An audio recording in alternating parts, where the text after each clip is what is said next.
எங்கள் கோச்சஸ் வந்து ஒருத்தருக்கும் சூப்பரான பர்சனாலிட்டி இருக்குது. ஒருத்தர் வந்து நல்லா பேசுவார், ஒருத்தர் ஸ்ட்ரிக்டாக கற்றுக் கொடுப்பாரு, அந்தமாரிலாம் இருக்காங்க நிறைய பேர்.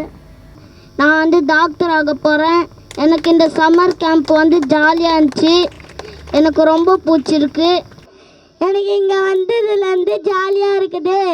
இங்கே எனக்கு விளாட தெரியாதெல்லாம் சொல்லித்தராங்க. நான் காலேஜ் செகண்ட் இயர் படிக்கிறேன். இங்கே ப்ராக்டிஸ் காலையில் சம்மர் கேம்ப் இருக்கிறதுனால எல்லா பசங்களும் டிசிப்ளினாக வராங்க. கோச்சஸ் எல்லாம் ரொம்ப தேங்க்ஸ். எல்லாம் டெய்லி காலையில் வந்து ரொம்ப சப்போர்ட் பண்ணுறாங்க. இந்த வட சென்னையில் வந்து முதல்ல வந்து என்ன சொல்லுவாங்கன்னா, இங்கே வந்து ரவுடிங்க அதிகம்பா, கொள்ளைக்காரர் அதிகம். இந்த பிம்பத்தெல்லாம் உடைக்கணும், இதெல்லாம் உடைச்சி நாங்கள் மேலே வரணும். அதுக்காக வந்து நாங்கள் இளைஞர்கள்லாம் சேர்ந்து ஒரு இலவச பயிற்சி முகாம், அதாவது வந்து இந்த ஒரு மாதம் லீவில் சம்மர் கேம்ப், அதை சம்மர் கேம்ப்புன்னுவாங்க. நான் இந்த கிரவுண்டு உள்ள வந்து இந்த கொரோனாலேருந்து ஒரு 3 வருஷமாக நான் கிரவுண்டு பக்கமே வரதில்லை.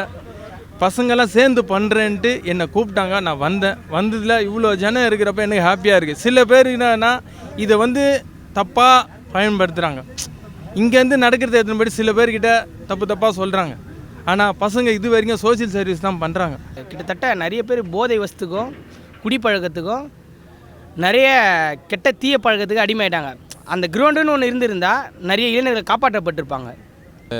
இந்த மேட்டுக்குடிகளுக்கெல்லாம் ஒரு பெரிய கிளப்பு வச்சு ஒரு தனியாக அவங்களுக்கு கற்றுக் கொடுத்து அவங்களுக்கு ஒரு 2 கோச் வச்சு அப்படிலாம் கிடையாது. எல்லாம் முட்டி மோதி விழுந்து எழுந்திரிச்சு ஒரு போதிய ஊட்டச்சத்து உணவு இல்லாமல், புரோதசத்து உணவு இல்லாமல், எதுவுமே இல்லாமல் தான் வந்து ஒரு ப்ராப்பரான ஃபுட்டு டயட்டு கூட இவங்களுக்கு கிடையாது. என்ன ஃபுட்டு டயட் எடுக்கணும்னு கூட தெரியாது.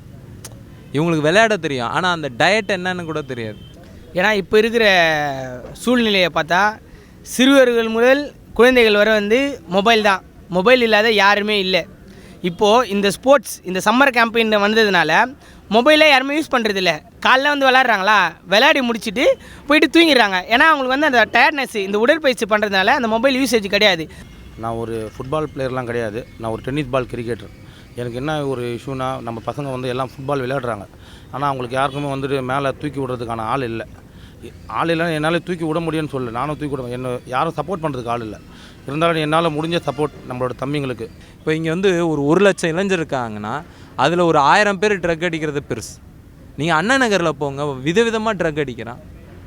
நீங்கள் ஈசிஆரில் போங்க, பெரிய பெரிய ஃப்ளாட்டு, அது என்ன பென்டகன் ஹவுஸு அப்படின்னு போட்டுக்கிட்டு ட்ரக் அடிச்சுக்கிட்டு என்னென்னமோ கோப்ரா ஸ்னேக்கு பாம்பு மூலம் வந்து போதையை ஏற்றிக்கிறது பல விதவிதமாக பண்ணிகிட்ருக்காங்க. அதை பற்றி யாரும் கேட்கலையே. இந்த சம்மர் கேம்ப் வந்ததுலேருந்து எனக்கு ரொம்ப ஹாப்பியாக இருக்குது. எனக்கு புது ஃப்ரெண்ட்ஸ் கிடச்சாங்க, நிறைய பேர் கிடச்சாங்க. எங்கள் கோச்சஸ்லாம் என்ன பண்ணாங்கன்னா எங்களுக்கு டிசிப்ளின் எல்லாம் கற்றுக் கொடுத்தாங்க. நெய் கட் பண்ணுங்க, ஹேர் கட் பண்ணோம், அதெல்லாம் கற்றுக் கொடுத்தாங்க. ஃபிட்னஸாக இருந்தேன். காலையில் எழுந்திக்கும் போது நான் ரொம்ப லேசியாக இருப்பேன். இப்போ நான் இந்த கேம்ப் வந்ததுலேருந்து ஃபிட்னஸாக இருக்கேன். எங்கள் கோச்சஸ் வந்து ஒருத்தருக்கும் சூப்பரான பர்சனாலிட்டி இருக்குது. ஒருத்தர் வந்து நல்லா பேசுவார், ஒருத்தர் ஸ்ட்ரிக்டாக கற்றுக் கொடுப்பாரு, அந்தமாரிலாம் இருக்காங்க நிறைய பேர். எங்கள் எல்லா கோச்சும் சூப்பர்ஸ் தான். எங்கள் எஜுகேஷன் கோசம் எங்கள் கோச் நிறைய இது பண்ணுவாங்க. எங்கள் கோச்சஸுக்கு தேங்க்யூ சொல்லி விரும்புகிறேன். நான் வந்து செகண்ட் ஸ்டாண்டர்ட் படிக்கிறேன். நான் வந்து டாக்டர் ஆக போகிறேன். எனக்கு இந்த சம்மர் கேம்ப் வந்து ஜாலியாக இருந்துச்சு, எனக்கு ரொம்ப பிடிச்சிருக்கு. இதுதான் என் சம்மர் கேம்ப்பு. நான் இங்கே டெய்லி ஜாலியாக இருக்கேன். நான் ரொம்ப நல்லா ஃபுட்பால் கற்றுக்கினேன். எனக்கு வந்து ஃபுட்பால் விளையாட நல்லா தெரியும். நான் டெய்லி இங்கே வந்தப்போதான் என் மைண்டு மாறிச்சு. நான் டெய்லி இங்கே வந்தப்போதான் ரொம்ப ஜாலியாக இருந்துச்சு. வீட்டில் இருந்து ரொம்ப போர் ஆச்சுன்னு இருந்துச்சு. அம்மா வேலை வாங்கினே இருப்பாங்க. ஆனால் இங்கே வந்து ரொம்ப ஜாலியாக இருக்குது. தாகத்தை தண்ணி குடிக்கிறது எல்லாமே பண்ணுறது, இதெல்லாம் எனக்கு ரொம்ப பிடிச்சிருக்கு. எனக்கு இங்கே வந்ததுலேருந்து ஜாலியாக இருக்குது. இங்கே எனக்கு விளாட தெரியாதெல்லாம் சொல்லித்தராங்க. நான் இங்கே வந்து ஜாலியாக தான் இருக்குது. இந்த கேம்பில் நான் நிறைய வச்சு கட்டினேன். டிஸ்பிளின் சீக்கிரமாக வருது, முடி வெட்டுது கரெக்டாக இல்லாதது. இதெல்லாம் எனக்கு டிஃபன் வராது, ஆனால் இங்கே தான் நான் கற்றுக்கினேன். தேங்க்யூ. லீவில் சம்மர் கேம்ப் வருதுன்னா ரொம்ப யூஸாக இருக்குது. ஃபஸ்ட்டு இம்ப்ரூவ்மெண்ட் இல்லாததை இப்போ ரொம்ப இம்ப்ரூவ்மெண்ட் ஆகுது எனக்கு வருது. இங்கே ப்ராக்டிஸ் காலையில் சம்மர் கேம்ப் இருக்கிறதுனால எல்லா பசங்களும் டிசிப்ளினாக வராங்க. கோச்சஸ் எல்லாம் ரொம்ப தேங்க்ஸ். எல்லாம் டெய்லி காலையில் வந்து ரொம்ப சப்போர்ட் பண்ணுறாங்க. நிறைய ஃபுட்டுலாம் ஹெல்ப் பண்ணுறாங்க, பால்லாம் ஹெல்ப் பண்ணியிருக்காங்க. அவங்களுக்கு எல்லாருக்கும் ரொம்ப தேங்க்ஸ். பசங்களாம் டிசிப்ளினாக இருக்காங்க. எனக்கு சம்மர் கேம்ப்னாலே பிடிக்கும், அதனால் நான் இங்கே வந்திருக்கேன். இப்போ ஃபஸ்ட் ஆடத்தோட இப்போ நல்லா இம்ப்ரூவ்மெண்ட் என்கிட்ட இருக்குது. அது கோச்சஸால் தான். இவங்க எல்லாருக்கும் நான் தேங்க்ஸ் சொல்லிக்கிறேன். இங்கே வந்து தான் இப்போ பார்த்தீங்கன்னா நான் இங்கே வந்து தான் கொஞ்சம் கரெக்டாகிறேன். நான் அப்போ வந்து நான் சுற்றி நின்றேன் வெளியே. முதல்ல எங்கள் அண்ணனுக்கு நன்றி சொல்லிக்கிறேன். தேங்க்யூ. எனக்கு வந்து இங்கே இந்த சம்மர் கேம்ப்பு ரொம்ப பிடிச்சிருக்கு. நான் வந்தோடனே டிசிப்ளினை கற்றுக்கினேன், ஃபுட்பாலில் நல்லா ஆடுறேன். இந்த கேம்ப் வந்தோடனே எனக்கு விஷயங்கள் சொல்லி கொடுத்தாங்க, சண்டை போடக்கூடாது சொல்லி கொடுத்தாங்க, நல்லா பாசமாக இருக்க சொன்னாங்க. நான் எப்போ காலையில் ஏஞ்சோன்னு இல்லை, 12 மணிலாம் ஏஞ்சிப்பேன். இப்போ வந்து காலையில் 5 மணிக்கு 6 மணிலாம் ஏஞ்சிக்கிறேன். எனக்கு கோச்சால் தான். எனக்கு ஃபுட்பால்னால் சின்ன வயசுலேருந்து ரொம்ப பிடிக்கும். அதனால் நான் இந்த கிரவுண்டில் தான் பிறந்து வளர்ந்து இங்கே தான் விளையாடின்னு இருக்கேன். இந்த கேம்புக்கு வந்து நான் ஃபுட்பால் ஆடவே தெரியாது எனக்கு. நான் இந்த கேம்புக்கு வந்து ஆட கற்றுக்கினேன். எங்கள் கோச்செலாம் நல்லா சொல்லி தந்தாங்க, டிசிப்ளின் சொல்லி தந்தாங்க. இப்போ இன்றைக்கி நீங்கள் பார்த்தீங்க 100 குழந்தைங்க ஒரு ஆர்கனைஸ்டாக எதனா போலீஸ் நின்னாங்களா, இப்படி தான் நடக்கணும்னு சொன்னாங்களா, இவங்களுக்கு கற்றுக் கொடுத்தாங்களா? எல்லா குழந்தைங்களும் டிசிப்ளின்டாக அவ்வளோ பர்ஃபெக்டாக யாருமே சொல்லித்தரல. இங்கே தான் உட்காரணும்னு சொல்லித்தரல, இப்படி தான் நடக்கணும்னு சொல்லித்தரல, இப்படி தான் அவங்க ஒரு சுய ஒழுக்கத்தோடு உட்காந்து நம்ம பேசுகிறத கேட்குறாங்க. ஒரு 5 வயசு குழந்தைகிட்ட நீங்கள் போயிட்டு இந்த ஒரு டிசிப்ளின்டான ஒரு ஆர்கனைஸ் தன்மையை நீங்கள் பார்க்க முடியாது. எங்களை லும்பன் சொல்லிட்டு இருந்தது ஒரு கும்பல். ஆனால் இன்றைக்கி பார்த்தா இதெல்லாம் லும்பன் ஆக்டிவிட்டியா? கிடையாது. இப்போ இந்த செய்தியை பதிவு பண்ணுறதுக்கு நான் ஏறாத ஊடக மேடை கிடையாது. என் நண்பர் சரண்ராஜ் மூலம் இந்த SSFC கிளப் வந்து அவங்க கேட்டது என்னென்னா, நாங்கள் நடத்துகிறத வெளியில் கொண்டு போங்கன்னாங்க. அப்போ வெளியில் கொண்டு போகிறதுக்கு எல்லா மெயின் ஸ்ட்ரீம் மீடியாஸை போய் அணுகி பார்த்தாச்சு, எல்லாருக்கும் மெயில் அனுப்பிச்சு பார்த்தாச்சு, ஆங்கில ஊடகங்களுக்கு சொல்லி பார்த்தாச்சு. ஆனால் யாருமே வரலையே. இதுவே வந்து ஒரு கொலை நடந்துச்சு வாங்க, ஒரு இது நடந்துச்சு வாங்க, சரித்திர குற்ற ஊழல்வாளிகள் இத்தனை பேரை வந்து இன்றைக்கி கூண்டாஸில் போட்டிருக்காங்க வாங்கன்னா, அதை கவர் பண்ணுறதுக்கு அத்தனை ஊடகம் வரும். ஒரு பாசிட்டிவான ஒரு இமேஜை இந்த ஏரியாவை பற்றி காட்டணும், எங்கள் ஏரியாவை பற்றி காட்டணும்னா ஒருத்தர் இந்த பாசிட்டிவ் இமேஜை பேசி எங்களுக்கு என்ன அப்படி தான் இருக்கிறாங்க.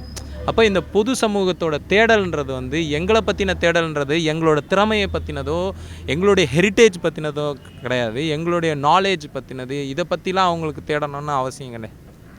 எங்களை எப்படி வந்து குத்தவழியாக காட்ட முடியும், எங்களை எப்படி வந்து பொறுக்கியாக காட்ட முடியும், எங்களை எப்படி வந்து இதுவாக காட்ட முடியும் தான். இத்தனை இயக்குனரில் ரொம்ப நாள் கழிச்சு மெட்ராஸ்ன்ற படம் வந்து தானே வந்து ஓரளவுக்கு ஒரு பாசிட்டிவ் இமேஜ்னா கிடச்சிது. அது வரைக்கும் வந்து எப்படி காமிச்சிட்டு இருந்தாங்க. இப்போ இங்கே இருந்த யாருக்குமே வந்து கானா கூட பாட தெரியாது, ஜென்ரல் சும்மா சொல்கிறேன். ஆனால் வந்து அதை கவர் பண்ணுறதுக்கு கூட ஒரு கூட்டம் வரும். ஆனால் இந்த ஃபுட்பால் திறனை வந்து யார் வந்து ஒரு ப்ராப்பரான ஒரு டாக்குமெண்ட்ரி இது வரைக்கும் ஒன்று இருக்கா? ஆனால் அத்தனை பிளேயர்ஸ், நீங்கள் அவ்வளோ நேஷ்னல் பிளேயர்ஸ் தான். அங்கே பூனை FC ஆடி இருக்கிறாரு. அவர் வந்து அவ்வளோ ஒரு நல்ல அற்புதமான கோல் கீப்பர். அவர் இந்த ஒருத்தர் 10th பாஸ் பண்ணாதனால அவருக்கு அரசு வேலை கிடைக்கல. எல்லாருமே நீங்கள் ஒருத்தர்கிட்ட இங்கே ஒரு நெய்மார் பார்க்க முடியும், இங்கே ஒரு ரொனால்டோவை பார்க்க முடியும், இங்கே ஒரு எம்பாப்பேவை பார்க்க முடியும், இங்கே நீங்கள் வந்து ஒரு மெஸ்ஸியை பார்க்க முடியும், இங்கே நீங்கள் வந்து ஒரு மரடோனாவை பார்க்க முடியும். இன்னும் இங்கே தான் உயிர் வாழ்ந்துட்டுருக்காங்க. இங்கே என்னென்னா வந்து இங்கே தமிழ்நாடு அரசாங்கம் இருக்கட்டும், இந்திய அரசாக இருக்கட்டும், எங்கெங்கேயோ போயிட்டு நாங்கள் வந்து திறன்மையை வளர்க்குறோம், திறன் மேம்பாட்டு பண்ணுறோம். இப்போ Tamil Nadu urban habitat development board, நகர்ப்புற வாழ்விட மேம்பாட்டு வாரியத்துக்கிட்டே ஒரு திட்டம் இருக்குது, ஸ்கில் டெவலப்மெண்ட்டு, ஸ்போர்ட்ஸ் டெவலப்மெண்ட்டு. அதில் என்ன நிதி இவங்களுக்கு வந்துச்சு, எங்களுக்கு என்ன நிதி வந்தது? வர கிடையாதுல்ல. நகர்ப்புற வாழ்விட மேம்பாட்டு வாரியத்தோடைய ஒரு ஒன் ஆஃப் தி ஆஸ்பெக்ட் வந்து நீங்கள் வந்து இங்கே இருக்கிற குழந்தைங்கள எம்பவர் பண்ணணும். இங்கே இருக்கிற குழந்தைங்களோடைய இத்தனை பேர் விளாட்றாங்களே, என்ன சப்போர்ட் பண்ணாங்க. இத்தனை நாள் நடக்குது, 14 நாள் நடந்துச்சு. ஒரு அரசு அலுவலர்கள் வந்து உங்களுக்கு என்ன தேவை இருக்குது, நாங்கள் இப்படி பண்ணுறோம், இப்படி மாற்றி பண்ணலாம், வாங்க நம்ம இணைஞ்சுப்போம், நீங்கள் உங்கள் கிளப்பு வாங்க, உங்கள் கிளப்பை நாங்கள் இப்படி எம்பவர் பண்ணுறோம், எதனா பண்ணாங்களா? இல்லை. இந்த வட சென்னையில் வந்து முதல்ல வந்து என்ன சொல்லுவாங்கன்னா, இங்கே வந்து ரவுடிங்க அதிகம்பா, கொள்ளைக்காரர் அதிகம். இந்த பிம்பத்தெல்லாம் உடைக்கணும், இதெல்லாம் உடைச்சி நாங்கள் மேலே வரணும். அதுக்காக வந்து நாங்கள் இளைஞர்கள்லாம் சேர்ந்து ஒரு இலவச பயிற்சி முகாம், அதாவது வந்து இந்த 1 மாத லீவில் சம்மர் கேம்ப், அதை சம்மர் கேம்ப்புன்னுவாங்க. அதாவது கிட்டத்தட்ட அது வந்து ஒரு 15 வருஷத்துக்கு முன்னாடி நம்ம கேபி பார்க்கு இப்போ வந்து புதிய கட்டிடமாக இருக்குது. அந்த இடத்துல வந்து அங்கே பில்டிங்கை கட்டிட்டு என்ன ஆச்சு, இளைஞர்கள் கிட்டத்தட்ட நிறைய பேர் போதை வஸ்துக்கும் குடிப்பழக்கத்துக்கும் நிறைய கெட்ட தீய பழக்கத்துக்கு அடிமையாயிட்டாங்க. அந்த கிரவுண்டுன்னு ஒன்று இருந்திருந்தால் நிறைய இளைஞர்கள் காப்பாற்றப்பட்டிருப்பாங்க. இந்த சமூகத்துக்கு எங்களால் முடிஞ்சது, நாங்கள் இளைஞர்கள் சிறுவர் முதல் பெரியவர் வரை, ஒரு படிப்பாக இருக்கட்டும், ஒரு விளையாட்டாக இருக்கட்டும், எல்லாரும் சேர்ந்து எங்களால் முடிஞ்சது. இப்போது இதை நாங்கள் சிறப்பாக நடத்துகிறோன்னா அதுக்கு வந்து நிறைய சமூக ஆர்வலர் இருக்கிறாங்க. சமூக ஆர்வலர் வந்து இப்போ வந்து உங்களுக்கு என்ன உதவி வேணும், குழந்தைங்களுக்கு வந்து இப்போ நாங்கள் வந்து பால் தரோம், ப்ரெட்டு, முட்டை, பன் பட்டர் ஜாம், இந்த மாதிரி பசங்களுக்கு வந்து இப்போ சும்மா கூப்பிட்டா வரமாட்டாங்க. இப்போ சும்மா கூப்பிட்டோன்னா இப்போ காலையிலே விளையாடுவாங்க பசங்க, விளையாடிட்டு டயர்டாக இருக்கும். இப்போ டயர்டாக இருந்தால் பசங்க கொஞ்சம் மயக்க நிலை அந்தமாரி அடைகிறப்போ நம்ம என்ன பண்ணுறோன்னா இப்போ பசங்களுக்கு ஃபுட்டு கொடுத்தா பசங்களுக்கு அது ஒரு ஊக்கமாக இருக்கும். இப்போ அடுத்து வந்து என்னென்னா, இப்போது இந்த வட சென்னை பகுதியில் ஒரு நியூஸு எப்படின்னா, இப்போ நீங்கள் சொல்ல போகிறீங்க இப்போ வட சென்னையில் வந்து இப்போ திருட்டு ஆயிடுச்சு, கொலை ஆயிடுச்சு, ஒரு தற்கொலை ஆயிடுச்சு, அதை மட்டும் என்ன பண்ணுவாங்க ஊடகவியலாளர் வந்து மெயின் வந்து இந்த புளியாந்தோப்பு பகுதியா இங்கே வந்து நாங்கள் வந்து எதனா நெகட்டிவ் நியூஸ் இருந்தால் எதனா சொல்லுப்பா, பாசிட்டிவ் நியூஸ்னால் நாங்கள் எதுவுமே வரமாட்டாங்க ஓப்பன் டாக். ஆனால் ரெட்பிக்ஸ் தோழர்கள் வந்து நீங்கள் பண்ணுங்கள், நான் உங்களுக்கு உடன் இருந்து நாங்கள் பண்ணித்தரோம், அது எங்களுக்கு உறுதுணையாக இருந்தாங்க. இப்போ அதனால் வந்து இப்போது எனது நண்பர் மோகன் வந்து இப்போ தினமும் இங்கே வராரு. இங்கே வந்து இங்கே குழந்தைங்களுக்கு வந்து ஒரு அறிவுரை, நம்ம அடுத்து என்ன பண்ண போகிறோம், இதெல்லாம் வந்து நம்ம பண்ணி கொடுத்துட்ருக்கோம். இப்போ வந்து நார்மலி சம்மர் டைம்னா காலையில் நிறைய லேட்டாக எழுறது, மொபைல் யூஸ் பண்ணுறது, இதே மாதிரி போயிட்டு இருக்கும்போது சின்ன பசங்களுக்கு விடிகாலையில் எழுந்திருக்கணும், அவங்க வந்து ப்ராக்டிஸ் பண்ணணும், அவங்க உடலை வந்து ரொம்ப ஃபிட்டாக வச்சுக்கணும் அப்படின்னு எப்படி தோணுச்சு? இந்த ஐடியா எப்படி உங்களுக்கு வந்துச்சு? ஏன்னா இப்போ இருக்கிற சூழ்நிலையை பார்த்தா சிறுவர்கள் முதல் குழந்தைகள் வரை வந்து மொபைல் தான், மொபைல் இல்லாத யாருமே இல்லை. இப்போது இந்த ஸ்போர்ட்ஸ் இந்த சம்மர் கேம்பெயின் வந்ததுனால மொபைலே யாருமே யூஸ் பண்ணுறதில்ல. காலைல வந்து விளையாடுறாங்களா, விளையாடி முடிச்சுட்டு போயிட்டு தூங்கிடுறாங்க. ஏன்னா அவங்களுக்கு வந்து அந்த டயர்ட்னஸ் இந்த உடற்பயிற்சி பண்ணுறதுனால அந்த மொபைல் யூசேஜ் கிடையாது. நாங்களும் குழந்தைங்களுக்கு வந்து சொல்கிறோம், நீங்கள் மொபைல் அதிகமாக யூஸ் பண்ணக்கூடாது, இதனால் வந்து உங்களுக்கு மூளையில் நிறைய பாதிப்பு வரும், இதை பற்றி நாங்கள் சொல்லி பசங்களுக்கு எடுத்து உரைக்கிறோம். இதே காமன்வெல்த்தில் விளையாடி காமன்வெல்த்தில் கோல்டு அடித்தவர் தான் அமல்ராஜ். இதே இந்த பகுதியை சார்ந்தவர். அவர் கூட இந்த கிரவுண்டில் வந்து ஏதோ ஒரு நாள் விளையாடி இருக்கலாம். இப்படி இருந்த இடத்துல வந்து ஒரு பெரிய 2 கட்டடம் கட்டுறேன்னு சொல்லி ஃபேஸ் 2 கட்டி 920 குடியிருப்பு அராஜகமாக கட்டி அங்கே இருந்த இன்றைக்கி இருந்த மைதானம் காணும். இருக்கிற மிச்ச மீதியை வச்சுக்கிட்டு இன்றைக்கி எஸ்எஸ்எஃப்சி சுந்தரபுரம் ஃபுட்பால் கிளப்னு ஒன்று ஆரம்பித்து தாங்கிட்ட இருக்கிற பணத்தை வச்சு இங்கே எல்லாருமே என்ன ஒன்றும் பெரிய அரசு ஊழியர்கள்லாம் கிடையாது. இந்த ஒட்டுமொத்த கூட்டத்தில் 2 அரசு ஊழியர்களை நீங்கள் பார்க்க முடியாது. கடைசியாக 2018 சென்னை எஃப்சி நடந்திருக்கு. 6 வருஷம் ஆச்சு, இன்னைய வரைக்கும் நடக்கலை. இது வரைக்கும் நடந்த சென்னை எஃப்சியில் வந்து எங்கள் ஏரியாவிலேருந்து தான் வந்து அத்தனை பிளேயர்ஸு வந்து போயிருக்கிறாங்க. எல்லா கிளப்லேயும் நீங்கள் Hindustan lever, ICF, army, police, special police எல்லா டீமுக்கும் வந்து நம்ம பகுதியிலேருந்து தான் பிளேயர்ஸ் போகிறாங்க. இது பார்த்து சில கேஸ்ட் இண்டூஸ் வந்து அவங்க ஒரு பர்சனல் வெண்டேட்டால் இந்த ஜாதிக்காரன்லாம் இவனுங்களாம் வரானுங்க, இவனுங்களாம் அரசு ஊழியராக வரானுங்க, இவனுங்கிட்டலாம் பணம் போகுது, இவனுங்க வந்து கேம் ஆடுறானுங்க, இவனுங்க பிளேயர்ஸாக இருக்கிறானுங்க, இவனுங்க. ஏன்னா எங்களுக்கு இயல்பாகவே அந்த திறன் இருக்குது. பார்த்து சின்ன வயசில் இப்போ ஒரு குழந்தை கூட பார்த்துட்டு பந்து அடிச்சுக்கிட்டு இருக்குல்ல, நீங்கள் பார்த்தீங்க காலையிலேருந்து அவ்வளோ இது பண்ண ஒரு 5 வயசு குழந்தை வந்து பந்து அடிச்சுட்டு விளையாடுது. அப்போ இதெல்லாம் பார்த்து தான் வந்து இந்த சென்னை எஃப்சியில் ஒரு சாதி இந்து கும்பல்கிட்ட போயிட்டு அந்த கிளப்பு போய் மாட்டிக்கிட்டு இன்றைக்கி அந்த கிளப்பு வந்து அந்த கிளப்போட அனுமதியோடு தான் சென்னை லீக் நடத்தணும் போது எவனோ ஒருத்தன் போயிட்டு நீதிமன்றத்தில் ஒரு நீதி பேராணை மனுவை போட்டு ரிட் பெட்டிஷனை போட்டு இன்றைக்கி அந்த கேமே தடுக்க கடைசியாக 2013 ஒருத்தர் ஐசிஎஃப்பில் எம்ப்ளாயியாக இருக்கார். அதுக்கடுத்து ஒரு அரசு ஊழியர் வரல. இது யாரு காரணம்? இப்போ வந்து பசங்க வந்து காலையில் சீக்கிரம் வந்துடுறாங்க, அவங்களுக்கு வந்து சாப்பாடு கொடுக்குறீங்க, அது வந்து எப்படி தோணுது? ஏன்னா ஒரு நம்ம ஸ்போர்ட்ஸில் இருக்கிறனால நம்மளுக்கு ப்ரோட்டீன் முக்கியம், நிறைய கால்சியம் முக்கியம். இந்த மாதிரி ஃபுட்டு கொடுக்கும்போது அவங்க வந்து ரொம்ப ஆக்டிவாக இருப்பாங்க, ஸ்போர்ட்ஸில் நிறைய இன்ட்ரெஸ்ட் காட்டுவாங்க. இந்த ஐடியா உங்களுக்கு எப்படி வந்தது? இந்த ஐடியா வந்து ஒய்எம்எஸ்சி ஜே இளங்கோவன் அண்ணன் எங்கள் பகுதியில் வந்து இருந்தார். அவர் வந்து இருக்கிறப்போ இந்த இம்ப்ளிமெண்ட்டு ஒரு 2 ப்ரெட்டு 1 கப் பால் இது வந்து பசங்களுக்கு கொடுத்தா கொஞ்சம் ஊக்கமாக இருக்கும், கொஞ்சம் உடல் நலத்தில் கொஞ்சம் பலமாக இருப்பாங்க. அவர் எங்களுக்கு முன்னாடியாக இருந்து பண்ணதுனால நாங்கள் அதை முன்னிலை எடுத்து இந்த எஸ்எஸ்புர நண்பர்கள் நாங்கள் சேர்ந்து பண்ணுறோம் எல்லாருமே. ஒவ்வொருத்தர் வாழ்க்கையிலையும் நிறைய விஷயம் ரொம்ப முக்கியமானதாக இருக்கும். ஃபுட்பால் உங்கள் வாழ்க்கையில் எவ்வளோ முக்கியமானது? ஃபுட்பால் வந்து என்னோடய வாழ்க்கையில் வந்து இந்த உடல் பாதினா அதில் உயிர் வந்து கால்பந்து தான். நான் பிறந்தது சிவராஜபுரம் தான். எனக்கு ஃப்ரெண்ட்ஸ் ஃபுல்லாக சுந்தரபுரத்தில் தான் இருக்காங்க. நான் கொஞ்சம் தான் ஃபுட்பால் விளையாட தான் கற்றுக்கினேன் நான் சிவராஜபுரத்தில். அங்கே ஃபுட்பால் பிளேயர்ஸ் நிறைய இல்லாதனால நான் சுந்தரபுரத்துக்கு வந்தேன். சுந்தரபுரத்தில் வந்த பிறகு என்னுடைய சர்க்கிளில் என்னுடைய ஃப்ரெண்ட்ஸுங்க என்னை கூட்டு போயிட்டு விளையாட வைப்பாங்க. அதுலேருந்து ஒரு நாள் கோல் பிடிக்க ஸ்டார்ட் பண்ணேன். அது நல்லா பிடிக்கிறேன், அதை கண்டினியூ பண்ணினாங்க. இது வரைக்கும் நான் கண்டினியூ பண்ணினே இருந்தேன். நாங்கள் விளையாடுறது எல்லாமே சுந்தரபுரம் அந்த புளியாந்தோப்பில் கிரவுண்டு ஃபுல்லாக டேலண்டாக இருக்கும், பீங்களாக இருக்கும். அதெல்லாம் க்ளீன் பண்ணிவிட்டு காலையில் 5 மணிக்கு வந்து க்ளீன் பண்ணிவிட்டு நாங்கள் விளையாடுவோம். அப்படி விளையாட இருக்கோம். என்னுடைய ஃப்ரெண்ட்ஸுங்களாம் என்ன சொன்னாங்க, மிஸ்டர் ஜே இளங்கோன் அண்ணன்றவர், அவர் அந்த இடத்துல ஒரு கிளப் ஒன்று ஸ்டார்ட் பண்ணிடுறாரு. இப்போ பில்டிங் கட்டியிருக்காங்க, அந்த பில்டிங்கில் தான் அந்த கிரவுண்டு. நான் போயிட்டு வெளியே நின்று இருக்கிறப்பனா சார் இந்த ஸ்டேட் பேங்க் டிஷர்ட் ஒன்று போட்டுருந்தேன். அந்த டிஷர்ட் போட்டுருந்தேன். என்னை கூப்பிட்டு கேட்டார், என்ன இது இந்த டிஷர்ட் யார் கொடுத்தது? இந்தமாரி ஸ்டேட் பேங்க்கில் பாஸ்கர் அண்ணன்னு ஒருத்தர் கொடுத்தாருண்ணா. ஏன் உன்னாண்ட இல்லைண்ணா, எனக்கெல்லாம் வாங்கிறதுக்கு இல்லைண்ணா. அவர் மொதல் என்ன செஞ்சார்னா, அந்த காசு ஒரு 100 ரூபா காசை கொடுத்து நீ போயிட்டு ஷூ வாங்கின்னு நாளையிலேருந்து இந்த காசை கொடுத்துட்டு ஷூ வாங்கின்னு கிரவுண்டுக்கு வாங்கினாங்க. ஆனால் இந்த கிரவுண்டுக்கு போகிறதுக்கு காரணம் என்னுடைய ஃப்ரெண்ட்ஸுங்க தான், சுந்தரபுரத்தில் இருக்கிற ஃப்ரெண்ட்ஸுங்க தான். அவங்க இல்லைன்னா அந்த கிரவுண்டுக்கு நான் போய் இருக்க மாட்டேன். அவர் போனதுனால அவரால் என்னை வந்து நிறைய பேருக்கு தெரிய வந்தது. நான் அவர்கிட்ட இருந்து கொஞ்சம் வேறு ஃபஸ்ட்டு நான் விளையாடின கிளப்பு ஜிடி சோசியல் 4th டிவிஷனில் இருந்தது. அதுலேருந்து விளையாட்டை பார்த்துட்டு சில பேர் வந்து சொன்னாங்க. அப்புறம் என்னுடைய கோச் இளவங்கண்ணன் என்ன செஞ்சார், நீ ஒரு டீமுக்கு போயிட்டு அங்கே போய் கோல் பிடினா ஸ்போர்ட்டிங் யூனியன் 2வது ஸ்போர்ட்டிங் யூனியன் பிடிச்சேன். ஸ்போர்ட்டிங் யூனியன் பிடிக்கிறப்ப என்னன்னா அங்கேருந்து பிடிச்சி அந்த டீமை மேலே கொண்டு வந்த பிறகு அங்கே இருக்கிற கோச் என்னென்ன செஞ்சாருன்னா, நீங்கள் வேண்டாம் சொல்லி அனுப்பிச்சிட்டாங்க. என்னுடைய கோச் வந்து சரி இளவங்கண்ணன் வந்து என்ன கேட்டார்னா, என்னவா அவர் இந்த வேறு மாரி வேணான்ட்டார், நீங்கள் என்ன பண்ண போகிறீங்கன்னாரு. ஏன்னா அவர் என்ன சொல்கிறதுலாம் எனக்கு தெரியாது தான். நான் உங்களாண்ட தான் நான் எல்லாமே கற்றுக்கினேன். எல்லாமே என்ன தெரிய வந்தது உங்களால் தான். இப்போ நான் போட்டுனுக்கிற டிஷர்ட்டு எல்லாமே நீங்கள் கொடுத்தது தான். இதான் நீங்கள் என்ன சொல்கிறீங்களோ அதன்படியே நான் சரி நீ எதுவுமே பண்ண தேவையில்ல, நீ என்னுடைய கிளப்புக்கு நீ விளையாடுன்ட்டு ஒய்எம்எஸ்சி ஸ்டார்ட் பண்ணி சார் 31 வருஷம் முடிஞ்சு 32வது வருஷம் நடக்குது. ஆனால் அந்த ஒரு ஆள் மட்டும்தான் ஆளுன்னு சொன்னது தப்பு.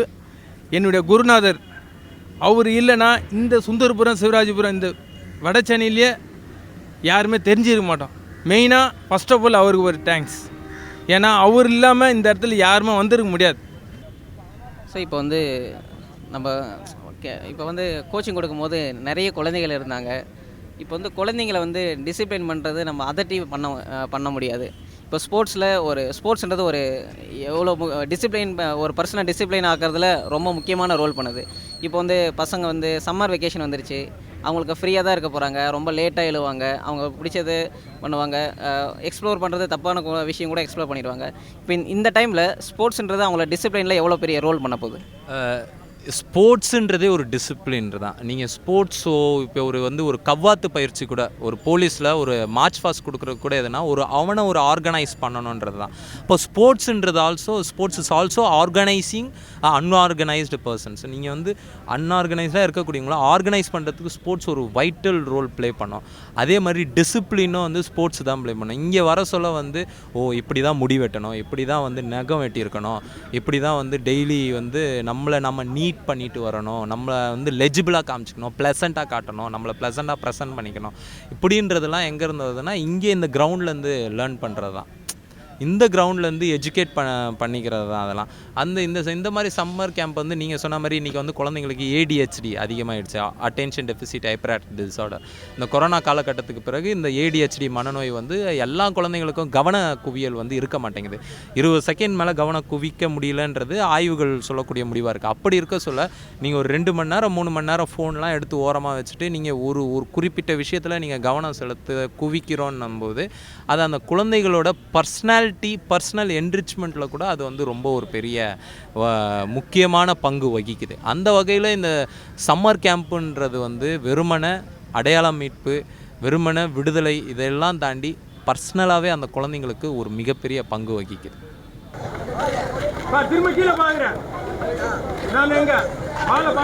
இப்போ நான் நிறைய கிளப்பு விளையாடி இருக்கேன். ஸ்டார்டிங்கில் ஜிடி சோசியல், 2வது ஸ்போர்ட்டிங் யூனியன், 3வது ஒய்எம்எஸ்சி, 4வது கஸ்டம்ஸு, 5வது நேதாஜி. அதுக்கப்புறம் திரும்பினா மேலே என்னை ஃபஸ்ட்டு, அதுக்கப்புறம் நான் ஒரு ஜூனியர் ஸ்டேட் வந்தது ஜூனியர் டிஸ்ட்ரிக் வந்தாங்க. அந்த டிஸ்ட்ரிக்டில் போயிட்டு விளையாடினோம். என்னுடைய கோச் விட இன்னொருத்தர் பெரிய பெரிய லெவலில் இருக்கார். அவர் பேர் நாகேஷ் ராவுன்னு அவரை நாகேஷ். அவங்க டீமு தான் இப்போ கொஞ்சம் டாப்பில் இருந்தாங்க. அவங்கள வந்து நாங்கள் பீட் பண்ணி வந்ததுனால இப்போ 32 வருஷமாக இந்த ஒய்எம்எஸ்சி இருக்குது. இந்த ஒய்எம்எஸ்சியால் என்னென்னா அவருக்கு ஏன்னா நிறைய கடன் நிறைய ஆகிவிட்டது அவருக்கு. அப்படி இருந்தால் அந்த ஃபுட்பாலை வச்சு அவர் எந்த ஒரு காசும் சம்பாதிக்கல. அவருடைய காசு தான் போகுது. அதனால என்னென்னா இப்போ அந்த கிரவுண்டு இருந்திருந்தால் இன்னும் அந்த கிரவுண்டில் தான் இருந்திருப்பார். ஆனால் அந்த கிரவுண்டு போனதுனால இப்போ அங்கேருந்து ரிலீவ் ஆகி வந்துட்டாங்க. இப்போது பார்க்க போனால் இது இத்தனை நாளாக இத்தனை வருஷத்தில் அவர் பண்ண கேம்பை விட பண்ணுது அவருக்கு லெவலுக்கு நாங்கள் தொட முடியாது. ஆனால் அவர் பண்ணதை விட இப்போது இந்த டைமுக்கு இங்கே பண்ணுறேன்னா இது எனக்கு பெரிய விஷயமா இருக்குது. நான் இந்த கிரவுண்டு உள்ள வந்து இந்த கொரோனாலேருந்து ஒரு 3 வருஷமாக நான் கிரவுண்டு பக்கமே வரதில்ல. பசங்கள்லாம் சேர்ந்து பண்ணுறேன்ட்டு என்னை கூப்பிட்டாங்க. நான் வந்ததில் இவ்வளோ ஜனம் இருக்கிறப்ப எனக்கு ஹாப்பியாக இருக்குது. சில பேர் என்னன்னா இதை வந்து தப்பாக பயன்படுத்துகிறாங்க. இங்கேருந்து நடக்கிறது எத்தனைபடி சில பேர்கிட்ட தப்பாக சொல்கிறாங்க. ஆனால் பசங்க இது வரைக்கும் சோசியல் சர்வீஸ் தான் பண்ணுறாங்க. ஜூனியர் நேஷ்னல்ஸ் விளையாடிருக்கேன், அண்டர் 21 நேஷ்னல்ஸ் விளையாடிருக்கேன், சீனியர் நேஷ்னல்ஸ் விளையாடிருக்கேன், டிஸ்ட்ரிக்ஸ் விளையாடிருக்கேன், நேஷ்னல் கேம்ஸ் விளையாடிருக்கேன், எல்லாமே விளையாடிருக்கேன். ஆனால் என்னாண்ட இல்லது ஒன்று படிப்பு இல்லை. நான் படிக்கலை. எங்கள் அம்மா கூட கட்டட வேலை தான் செஞ்சாங்க. அவங்க படிக்க சொல்லிட்டு ஸ்கூல் போக சொல்லிட்டு போயிடுவாங்க. ஆனால் என்னால் போக முடியல. முக்கியமாக எனக்கு எந்த ஸ்போர்ட்ஸில் இறங்கணும் அந்த ஸ்போர்ட்ஸுக்கு நான் முக்கியத்துவம் கொடுப்பேன். கேரம் விளையாடினா கேரமும் நல்லா விளையாடுவேன். எனக்கு ஓரளவு அந்த அளவுக்கு நான் நல்லா விளையாடுவேன். எனக்கு கிரிக்கெட் விளையாடுனா கிரிக்கெட்லேயும் இறங்கிடுவேன். எனக்கு எந்த ஸ்போர்ட்ஸில் இறங்கணும் அந்தந்த டைமுக்கு. ஆனால் முழுக்க ஃபுட்பால் தான் எனக்கு ஃபுட்பாலால் எனக்கு சில பேருக்கு இங்கே தெரியாது. ஆனால் யார் வேணாலும் அவங்களே எனக்கு தெரியாது. நான் போனேன் நான் இங்கே வரல நாங்கள் வரல இந்தமாரி ஏகப்பட்ட ஃப்ரெண்ட்ஸ் இந்த ஃபுட்பாலால். இப்போ என் ஃப்ரெண்டு போன மாதிரி நான் போயிருந்தேன்னா அந்தமாதிரி. அதனால் இந்த வருஷம் என்னடானா பசங்க எல்லாமே எடுத்து நடத்துறதுனால பசங்க எந்த இடத்துக்கும் இப்போ நிறைய மிஸ்யூஸ் நிறையா நடக்குது, கெட்ட பழகுங்க. அது போகக்கூடாதுன்ட்டு பசங்க சேர்ந்து முடிவு எடுத்தது இந்த சம்மர் கேம்ப்பு. இதை நல்லா இன்னிய வரைக்கும் 13 நாள் இனியோட நல்லா பண்ணின்னு வராங்க. புரியுதா? இன்னும் மேலே பண்ணணும். ஆனால் இதுக்கு எந்த ஒரு இடைஞ்சலும் இல்லாமல் எந்த ஒரு கருப்பாடும் உள்ளே வராமல் இருந்தால் நல்லது. நான் ஃபஸ்ட்டு எனக்கு ரொம்ப நான் டேங்க் பண்ண வைக்கணுன்னா என் ஃப்ரெண்ட்ஸுங்க தான். நான் ப்ராக்டிஸ் பண்ணேன். நான் தனியாக நான் மட்டும்தான் இங்கே பண்ணின்னு இருந்தேன். என்னை பார்த்து பசங்க என்னை கேட்டானுங்க, ஏன்டா பசங்களுக்கு எதனா சொல்லிக் கொடுண்ணா அப்படின்னு தான் ஃபஸ்ட்டு என்னென்னு கேட்டாங்க. சரி நான் பண்ணேன், அதை நோக்கி தான் நான் பண்ணேன். சரி எனக்கு தெரிஞ்சதை நான் சொல்லிக் கொடுக்கும்போது என் ஃப்ரெண்டுங்க ஒரு 5 பேர்கிட்ட வந்து எனக்கு ஸ்டார்டிங்கில் நான் எதனா பண்ணுறேன்டா, பசங்களுக்கு எதனா வாங்கி தரேன், பிஸ்கெட் வாங்கி தரேன், இது வாங்கி தரேன்னு சொன்னானுங்க. சரி அவனுங்க அந்தமாரி சொன்னதுனால தான் அந்த பிஸ்கெட்டு அந்த எதனா பசங்களுக்கு கொடுத்துட்டு வர வச்சதுனால பசங்க நிறைய பேர் ரொம்ப ஆர்வமாகி வந்ததுக்கு என் ஃப்ரெண்டுங்க தான். இப்போ என் ஃப்ரெண்டுங்க என் கூட இருந்து பண்ணதுனால தான் நிறைய இப்போ சீனியர் பிளேயர்லேருந்து இப்போ வந்து எனக்கு நிறைய சப்போர்ட் பண்ணுறாங்க. எனக்கு நிறைய ஃபோன் கால்லாம் வருது, நிறைய வெளியேருந்துலாம். நான் பசங்களுக்கு எதனா பண்ணணுமா இவங்களுக்கு எதனா செய்யணுமா அப்படின்னு பண்ணும்போது நான் ஃபஸ்ட்டு என் ஃப்ரெண்டுங்க இல்லைன்னா இந்த சம்மர் கேம்ப்பு நடந்திருக்காது. சார், நீங்கள் வந்து 3 வருஷமாக கொரோனா டைமில் அதிகமாக விளையாடவே இல்லை, அது அந்த மாதிரி சொன்னீங்க.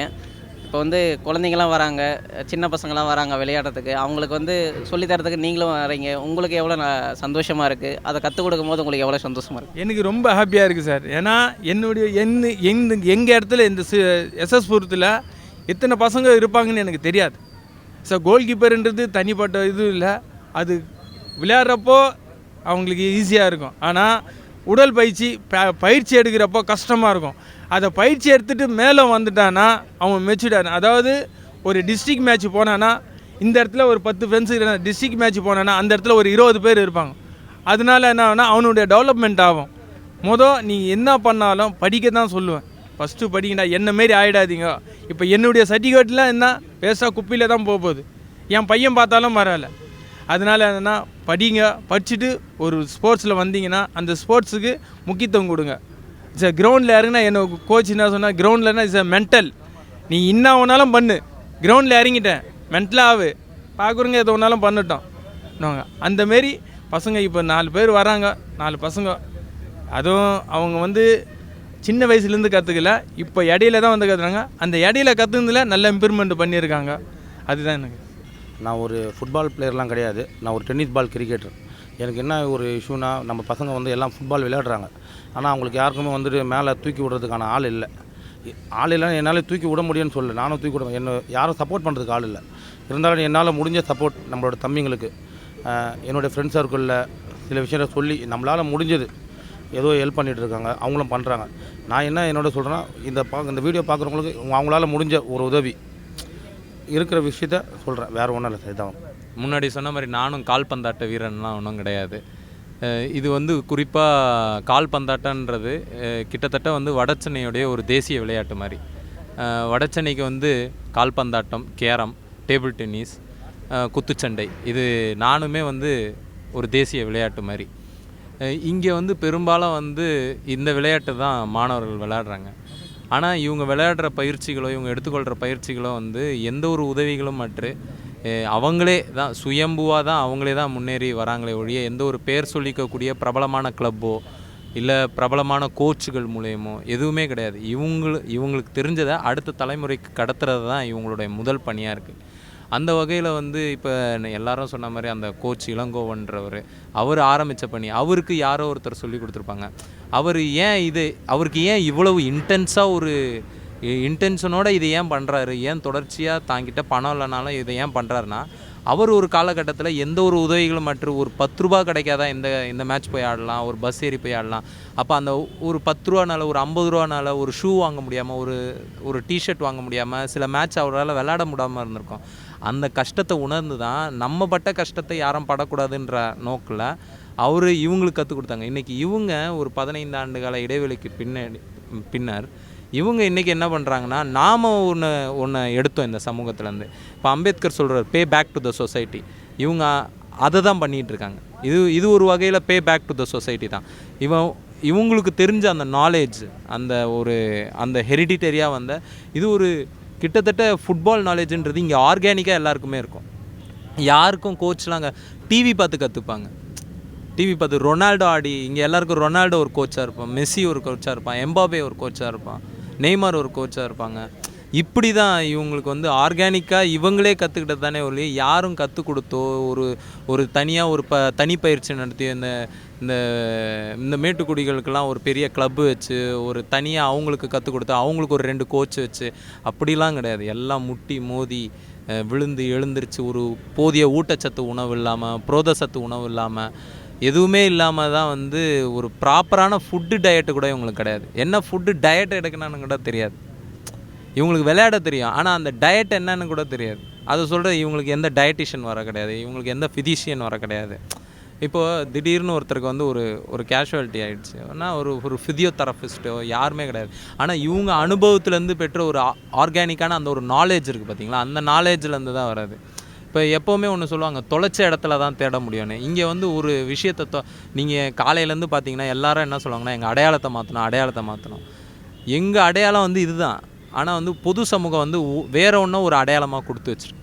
இப்போது சென்னைன்றது ஒரு பெருநகரம், கடலோர நகரம். கடல் நகரம்ன்ற போது நிறைய வெளிநாட்டிலேருந்து ட்ரக்ஸ் வரும். இங்கே இருக்கிற மக்கள் வந்து ஒரு பெரிய முனிசிபாலிட்டியாக இருக்கிறதுனால நிறைய கஞ்சா அந்த மாதிரி பழக்கம் இருக்கும். இந்த மாதிரி பழக்கம் இருக்கிற ஏரியாவில் இந்த ஸ்போர்ட்ஸ்ன்றது எவ்வளோ முக்கியமானது, அதுலேருந்து வெளியே கொண்டு வரதுக்கு இது எவ்வளோ முக்கியமான வழி? அதாவதுங்க, இது ஹார்பரு, இந்த ட்ரக்கு, இது எல்லாமே இவங்க டீலர்ஸ் கிடையாது. பெரிய பெரிய டீலர்ஸ்லாம் வந்து இன்னும் கொஞ்சம் தூரம் போனீங்கன்னா இந்த ஃப்ளாட்டில் உட்காந்துக்கிட்டு இருப்பான். பெரிய பெரிய டீலர்ஸ்ன்றவன் பெரிய பெரிய அரசியல்வாதின்னு உட்காந்துட்டு இருக்கான், பெரிய பெரிய போலீஸ் அஃபீஷியல்ஸ்னு உட்காந்துட்டு இருக்கான். இங்கே இருக்கிற டெப்டி கமிஷனருக்கு தெரியாதா யார் ட்ரக் டீலர்ஸ்னு? இங்கே இருக்கிற கமிஷனருக்கு தெரியாதா? இங்கே இருக்கிற இந்த தமிழ்நாடு போலீஸ் நினச்சா 1 மணி நேரத்தில் ட்ரக்கை ஒழிக்க முடியும்ல? இவங்க ட்ரக் டீலரோட, இவங்க ட்ரக் மாஃபியாவோட இவங்க தான் கூட்டணி வச்சுருக்காங்க. ஆனால் நீங்கள் சொல்கிறது வந்து இங்கே ட்ரக்கை வந்து இன்டியூஸ் பண்ணி இவங்கள ட்ரக் அடிக்ட் ஆக்குறதுன்றது வந்து அது ஒரு சதி. இவன் ஸ்போர்ட்ஸ் பக்கமே இவன் போயிடக்கூடாது, இவன் வந்து விளையாடிடக்கூடாது, இவன் அச்சீவ் பண்ணக்கூடாதுன்னு ஒரு கும்பல் தடுத்துட்ருக்கு. நம்ம மீண்டும் சில இந்த பொது சமூகத்துக்கு கூட ஒரு அயச்சனை ஆகுது. நீங்கள் உங்களை எம்பவர் பண்ணிக்கோங்க, யார் தடுத்தா என்னென்னு. இப்போ பாருங்கள், எவ்வளவு தடைகளை தாண்டி இன்றைக்கி வந்து ஒரு இளைஞர் கூட்டம் வந்து இவ்வளோ பெரிய வேலை பண்ணிக்கிட்டு இருக்கு. யாருக்குன்னா எதனா ஒரு நோக்கம் இருக்கா? இதனால் யாருக்குன்னா ஒரு பணம் வருதா? எல்லோரும் ஒரு காலையில் ஒரு 3 மணி நேரம் 4 மணி நேரம் தாங்க டைமை ஸ்பெண்ட் பண்ணிவிட்டு எல்லாரும் வந்து இவங்கெல்லாம் போயிட்டு ஒரு தனியார் கிளப்பில் போயிட்டு சும்மா ஒரு ஃபுட்பால் கோச்சாக இப்போ இவரோ போயிட்டு நான் ஒரு ஃபுட்பால் கோச்சாக போகிறேன்னா மாதம் குறைஞ்சது 20,000 ரூபா சம்பளம் கிடைக்காதா? ஆனால் அதை விட்டுட்டு ஏன் நான் என் மண்ணில் இருக்கிற என் பிளேயர்ஸ்க்கு சொல்லித்தரேன்னு வராங்களா? அப்போ இந்த ட்ரக் அப்யூஸோ இது கிடையாது. இங்கே வந்து இப்போ இங்கே வந்து ஒரு 1 லட்சம் இளைஞர் இருக்காங்கன்னா அதில் ஒரு 1000 பேர் ட்ரக் அடிக்கிறது பெருசு. நீங்கள் அண்ணா நகரில் போங்க, விதவிதமாக ட்ரக் அடிக்கிறான். நீங்கள் ஈசிஆரில் போங்க, பெரிய பெரிய ஃப்ளாட்டு, அது என்ன பென்டகன் ஹவுஸு அப்படின்னு போட்டுக்கிட்டு ட்ரக் அடிச்சுக்கிட்டு என்னென்னமோ கோப்ரா ஸ்னேக்கு பாம்பு மூலம் வந்து போதையை ஏற்றிக்கிறது பல விதவிதமாக பண்ணிகிட்ருக்கேன். அதை பற்றி யாரும் கேட்கலையே. தனியார் காலேஜ்னு எத்தனை தனியார் கல்லூரியில் வந்து உள்ளுக்குள்ளேயே உட்காந்து, நான் அந்த கல்லூரி பேரை சொல்ல விரும்பலை, பெரிய பெரிய கல்வி வள்ளல்கள்னு இப்போ எலெக்ஷன்லாம் கூட நின்னாங்களே, அவங்க கல்லூரிகளில் எத்தனை பேர் வந்து ட்ரக் அப்யூஸு அது இதுன்னு எத்தனை பேர் பண்ணுறாங்க. ஆனால் வியாசர்பாளையம் எதனோ ஒரு பையன் சிகரெட் அடித்தானா அதை எடுத்து போடுறது. ஆனால் அதை விட பெரிய ஆபத்து அதானே. அவ்வளோ பெரிய வந்து ஒரு ஆர்கனைஸ்டாக அவ்வளோ விதவிதமான கொக்கைன், ஹெராயின் அப்படி போயிட்டுருக்கேன். நான் விட்டு அப்படி போகிற ஒரு எதுவுமே நம்ம ஃபோக்கஸே பண்ணுறது இல்லைல்ல. ரொம்ப சிம்பிளாக தனியார் கல்லூரி மாணவர் தானே முடிக்கிறான். அந்த கல்லூரி பேரை கூட சொல்கிறது இல்லைல்ல. ஆனால் எங்கள் ஏரியாவில் ஒரு ஸ்கூலில் எதனா ஒரு சின்னதாக ஒரு நடந்துருச்சுன்னா கூட அந்த ஸ்கூல் பேரை போடுறது, அந்த ஏரியா பேரை போடுறது, அவன் பேரை போடுறது, அவங்க அப்பா பேரை போடுறது, அவங்க அம்மா பேரை போடுறது, மொத்த குடும்பத்தையே எக்ஸ்போஸ் பண்ணுற வேலை நடக்குதுல்ல. அப்போ இது வந்து திட்டமிட்டு வந்து ஒரு குறிப்பிட்ட மக்களோட அடையாளத்தை அழிக்கிறது. அது சிலர் தெரிஞ்சு பண்ணுறாங்க, சிலர் பலியாகி பண்ணுறாங்க. சரி, இப்போ நம்ம பக்கத்தில் இங்கே பார்த்தாங்கன்னா ஒரு பெரிய குப்பை கிடங்கு இருக்குது. இப்போ ஒரு ஸ்போர்ட்ஸ் கிரவுண்ட் பக்கத்தில் சின்ன குழந்தைங்க விளையாடுற இடத்துல இந்த மாதிரி குப்பை கிடங்கு இருக்குது. அதை வச்சு ப்ராசஸ் பண்ணிகிட்டு இருக்காங்க. இது எந்த அளவுக்கு அந்த குழந்தைகளையும் இங்கே விளையாடுற ஸ்போர்ட்ஸ் பர்சனை அஃபெக்ட் பண்ணும்? கிட்டத்தட்ட இந்த குப்பை மேடு தொடர்பாக வந்து இது வந்து கிட்டத்தட்ட என் வயசு இன்றைக்கி 27. எனக்கு தெரிஞ்ச என் கருத்து தெரிஞ்ச ஒரு 10-15 நான் பிறக்கிறதுக்கு முன்னாடிலேருந்தே இந்த குப்பைமேடு ஒவ்வொரு அரசியல் கட்சி தலைவரெலாம் வருவாங்க, ஒவ்வொரு தேர்தலும் வருவாங்க. எடுத்துடுறோம் குப்பைமோடு ஆப்போசிட். என் ஐடென்டிஃபிகேஷன் குப்பைமோடு ஆப்போசிட். குப்பைமோடு எதிர்க்க இருக்கிற வீடு இதுதான். இது குப்பைமோடு. இது ஒன்ஸ் அப்பான டைம் குப்பைமோடு. நீங்கள் வட சென்னையில் தான் வந்து சென்னையோட மொத்த குப்பையை கொட்டுறாங்க. நீங்கள் எம்கேபி நகரில் இருக்கிற அந்த குப்பை, ஆர்கே நகர் தொகுதியில் இருக்கிறதா இருக்கட்டும், இங்கே இருக்கிறதா இருக்கட்டும், வியாசர்பாடியில் இருக்கிறதா இருக்கட்டும், உங்களுக்கு தென்சென்னையில் குப்பை கிடங்குகள் வந்து குறைவு. ஏன்னா அங்கே வந்து இருக்கிற பீப்புள் வந்து ஒரு மேட்டுக்குடி வர்க்கம். அப்போ அவங்களுக்கு தான் மூக்கு இருக்குது, அவங்களுக்கு தான் ஹைஜீனிக் இருக்குது, அவங்களுக்கு தான் சுகாதாரம் தேவைப்படுது. எங்களுக்கு அப்படிலாம் ஒன்று தேவையில்லைன்னு இந்த அரசாங்கம் நினைக்குது. இப்போ ஒரு இத்தனை ஆயிரம் குடியிருப்பு இருக்கிற மக்களுக்கு ரொம்ப அருகாமையில் ஒரு குப்பை கிடங்கு. அப்போ இது எந்த வகையில் அவங்களுடைய உடல் நலத்தை பாதிக்கணும் ஒரு அரசு யோசிக்கணும்ல. இப்போ இது வந்து ஒரு முதலமைச்சர் வீட்டு எதிர்க்க இந்த மாதிரி குப்பை கிடங்கு வைப்பாங்களா? ஒரு அண்ணா நகர்லேயோ, ஒரு சிஐடி நகர்லேயோ, ஒரு கோபாலபுரத்துலேயோ, ஒரு போயஸ் கார்டன்லேயோ இப்படி ஒரு குப்பை கிடங்கு வைக்கணும்னு யோசிப்பாங்களா? டி நகர்லேயோ வைக்க மாட்டாங்க. அப்போ இங்கே மட்டும் ஏன் ஒரு கிரவுண்டை இடிச்சிட்டு வீடு கட்டணும்னு நினச்சாங்களா? அந்த குப்பை கிடங்கை எடுத்துகிட்டு ஒரு கிரவுண்டு கட்டணும்னு நினைக்கலாம்ல. இப்போ ஓட்டேரியில் ஒரு குப்பை கிடங்கு இருக்குது, அங்கே கிரவுண்டு என்னன்னு அத்தனை நாள் போராடிட்டு இருக்காங்க. ஒரு பயணம் இல்லை, 7 குப்பை கிடங்கு இருக்குது வட சென்னையில். எதுக்கு? எங்களுக்கு மொத்தம் எத்தனை டன் வருது குப்பை? எங்கள் குப்பைக்கான இது என்ன? ஸோ அதனால வந்து நிறையா விஷயம் இருக்குது. இது ஒரு பெரிய சார். இப்போது நம்ம பசங்களை வந்து டெய்லியும் கூட்டிகிட்டு வரோம். இப்போ சம்மர் டைம் ஒரு 2 மந்த்ஸ் போயிடுச்சுன்னா மறுபடியும் அவங்க ஸ்கூல் போயிடுவாங்க. அவங்களுக்கு மறுபடியும் ஸ்போர்ட்ஸ்லேருந்து ஒரு கண்டினியூட்டி போகிறதுக்கான சான்சஸ் இருக்குது. இந்த கண்டினியூட்டியை மறுபடியும் கண்டினியூவாக அவங்க கரியர் க்ரோத்துக்காக யூஸ் பண்ணுறதுக்கான என்னென்ன ஸ்டெப்ஸ் வச்சுருக்கீங்க, பிளான்ஸ் வச்சுருக்கீங்க? எஸ்எஸ்எஃப்சி வந்து ஒரு லாங் டேர்ம் கோலோட செயல்பட போகிறாங்க. குறிப்பாக மீண்டும் சென்னை லீகை நடத்துகிற ஒரு மோட்டோ இருக்குது. அது மட்டும் இல்லாமல் இந்த சம்மர் கேம்ப்ன்றது சம்மர் கேம்ப்பாக இல்லாமல் அது ஒரு நீண்ட நெடிய ப்ராசஸோட ஒரு லாங் டேர்ம் கோலோட தொடர்ச்சியாக எஸ்எஸ்எஃப்சி வந்து செயல்பட போகுது. அதுதான் ஒரே செய்தி. இது வந்து இத்தோட நிற்க போகிறதில்ல, இது தொடர போகுது.